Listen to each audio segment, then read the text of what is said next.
Hello दोस्तों, नमस्ते। स्वागत है आपको मेरे यूट्यूब चैनल में। दोस्तों, आज इस वीडियो में मैं बात करने वाला हूँ what are the application of confined space.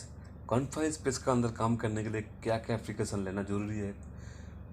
तो कन्फाइंड स्पेस का अंदर काम करने के लिए उसका अंदर ऑक्सीजन कितना होना चाहिए, कन्फाइंड स्पेस में एलियल कितना होना चाहिए, कन्फाइंड स्पेस में CO यानी कार्बन मोनोऑक्साइड कितना होना चाहिए, कन्फाइंड स्पेस के अंदर एंट्री करने के लिए क्या क्या रिक्वायरमेंट्स होती है, कन्फाइंड स्पेस में कितना वोल्टेज की लाइट यूज करता है, और भी बहुत सारे पॉइंट्स हो कि इस टॉपिक्स में हम कवर करने वाला है। ध्यान से देखिएगा, हो सकता है तो एक नोट्स भी आप प्रिपेयर करते चलिए और भी आपके लिए बेहतर होगा। चलिए, हमारा पॉइंट्स है कॉन्फ्रेंस स्पेस का अंदर काम करने के लिए क्या क्या प्रिकॉशन लेना है, यानी हम लोग कॉन्फ्रेंस स्पेस का अंदर काम करने के लिए हम लोग को क्या क्या सावधानी बरतना चाहिए।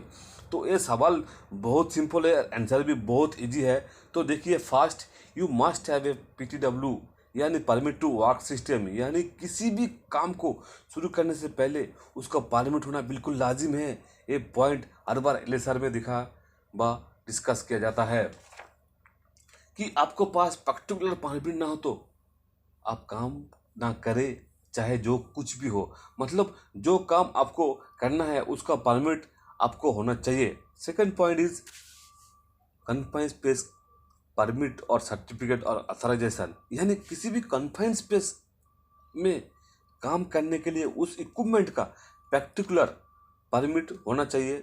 यानी फिर आप परमिट कह सकते हो, यानी आप सर्टिफिकेट भी उसको कह सकते हो, यानी उसको अथॉराइजेशन भी कह सकते हो। या कंफ्यूज मत होना, क्योंकि हर कंपनी में अपने अलग अलग रूल्स, उसके आधार पर अलग अलग नेम रहता है। फॉर एग्जाम्पल, कुवैत की KNPC में आप काम करेगा तो वहाँ पे आपको कन्फाइंड स्पेस अथॉराइजेशन मिलता है। जी हाँ, और आप अबू धाबी एडनॉक पे किसी प्लांट पे काम करेगा तो वहाँ पे कन्फाइंड स्पेस की सर्टिफिकेट होता है। और वही अगर आप सऊदी की किसी की प्लांट में आप काम करेगा तो मोस्टली वहाँ पे कन्फाइंड स्पेस की परमिट होता है। तो ये जो भी चीज़ है ऑलमोस्ट एक ही है, कन्फाइंड स्पेस परमिट या कन्फाइंड स्पेस सर्टिफिकेट या कन्फाइंड स्पेस ऑथराइजेशन, सभी एक ही होता है। और पर्टिकुलर इक्विपमेंट की डॉक्यूमेंट्स आपको पास होना चाहिए। तो थर्ड क्वेश्चन है, नेक्स्ट चलिए, कन्फाइंड स्पेस ट्रेनिंग, यानी कन्फाइंड स्पेस में काम करने से पहले आपको प्रॉपर ट्रेनिंग होना चाहिए। उस ट्रेनिंग में आपको प्रॉपर बताया जाता है कि कन्फाइंड स्पेस में किस प्रकार एंट्री करना है, कैसे काम करना है और क्या क्या सावधानी बरतनी चाहिए। बिना ट्रेनिंग पे आप अगर कन्फाइंड स्पेस में एंट्री करेंगे, कई बार पता नहीं होता है कि कन्फाइंड स्पेस एंट्री कैसे किया जाता है। मैंने बहुत सारे लोग को देखा, कन्फाइंड स्पेस की जब मैनुअल होता है, मैनुअल के अंदर पहले गर्दन डाल देता है। बहुत गलत तरीका है। कन्फाइंड स्पेस में एंट्री होने के लिए कभी भी गर्दन पहले नहीं डालना। सबसे पहले आपको पैर अंदर जाएगा, उसके बाद आप घुस सकते हो। तो ये सब ट्रेनिंग में होगा तो आपको क्लियर हो सकता है। तो इसके लिए कन्फाइंड स्पेस का काम करने से पहले आपको कन्फाइंड स्पेस की ट्रेनिंग होना जरूरी है। चलिए, next point is gas testing. किसी भी कन्फाइंड स्पेस में एंट्री करने से पहले उसका गैस टेस्टिंग करना बहुत ही ज़रूरी है, जिससे हमें 3-4 चीज़ पता चलता है। जैसे कि ऑक्सीजन लेवल, यानी किसी भी कन्फाइंड स्पेस में काम करने से लिए ऑक्सीजन लेवल कितना होना चाहिए, ये पता करना बहुत ही ज़रूरी है।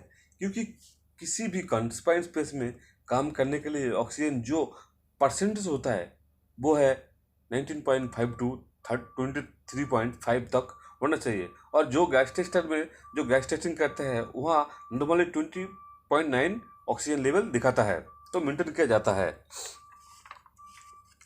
नेक्स्ट है CO यानी कार्बन मोनोऑक्साइड, कितना ppm होना है।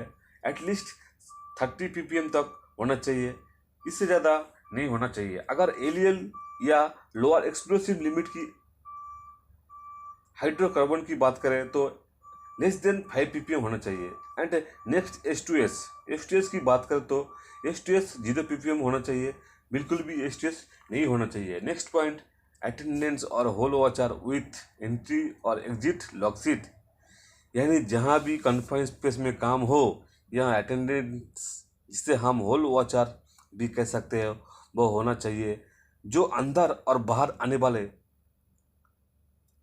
आदमी को रिकॉर्ड मेंटेन करेगा और साथ साथ अंदर काम करने वाले लोगों के साथ समय समय पर कम्युनिकेट भी करता रहेगा।